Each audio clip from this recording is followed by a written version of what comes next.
Yeah. But you see there's different boats for the area. Europe is full of rib boats. Really? Rigid inflatables, right? And there's multiple reasons for that. Some of them is taxation, that, you know, certain feet, based on the length of a certain boat in certain parts of the world, in Europe, well, hey, it's going to cost you this much more in this bracket to have this boat.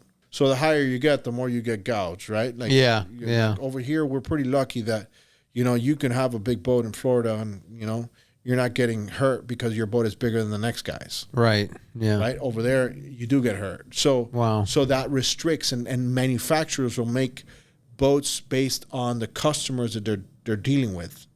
Almost like when somebody's going to put, you know, a filter on, you know, a purchase price on a boat. You know, you might say my purchase price is $1 million, but that number is only 999,000. Yeah. And that's what you can get under. And all of a sudden, the boat you want is at $1 million, and you filtered it out. Yeah. So that scenario happens a lot over there. So it's the workaround that the industry has to use, based on how they can get what their customer wants, which is regrettably a problem. They don't have the luxury of having fuel prices like what we have here in the States. So they're more conscious when it comes to fuel. So when they see us putting 5 and 6 engines on a cigarette, or, you know, a Scout or something like that, they think like that's just a ridiculous way to spend money. Yeah. And over here, somebody that says, hey, I worked hard, I want to have this, I can afford it, and I want to do it. So they just do it. Their thinking is a little bit different. They're more about comfort. You see more diesels over there than there's gas, or is it outboards, inboards? No, you're seeing a lot of outboards now, but there was a lot of inboards and diesels out there. You'll still see them on the bigger yachts and stuff like that, just like you see over here.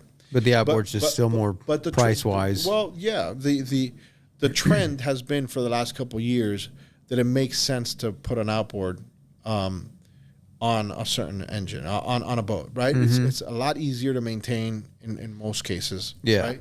If you have an issue, you can just swap it out, as opposed to, like I always tell people, they're like, well, what's the best motor? And I was like, well, it depends on where you're at, right? Like, if you're stuck in the Bahamas and, you know, let's say a couple of years back, you know, you probably won't have somebody work on this manufacturer because they just don't know the engine because they've never seen it. Yeah, it's never been there. You know, you don't want something. But if you've seen the same engine 10 times, which I'm sure you have, you already know the engine like the back of your hand. All of a sudden, somebody brings in a brand new, you know, E-Tech. You're like, oh, I don't know where to start. You can take it somewhere else. Hey, buddy, you know? Look, buddy, I'm sorry.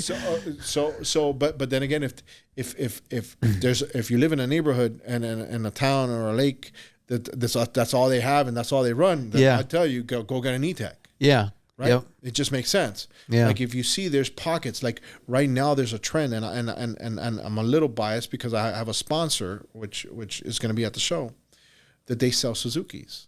And Suzuki, after the pandemic, had made it a conscious decision to have supply of boats at a reasonable price.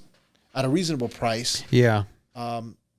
Something that's going to work and it's going to be reliable. And that reliable motor has become something that I'm seeing a lot at Black Point.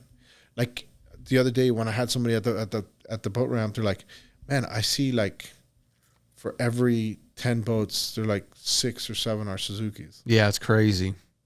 They really have taken. I wish I could get the numbers. That's something that I would like to, you know, I don't know where to find that kind of data. And maybe MMA might have it or something, but it's like, what market share did Suzuki really take over the past 5 years? Because look, a lot. Okay, so the people that I deal with is called Reliable Marine. Last year, they were one of the #1 repower centers, and they sold, I think, 700 and something boats.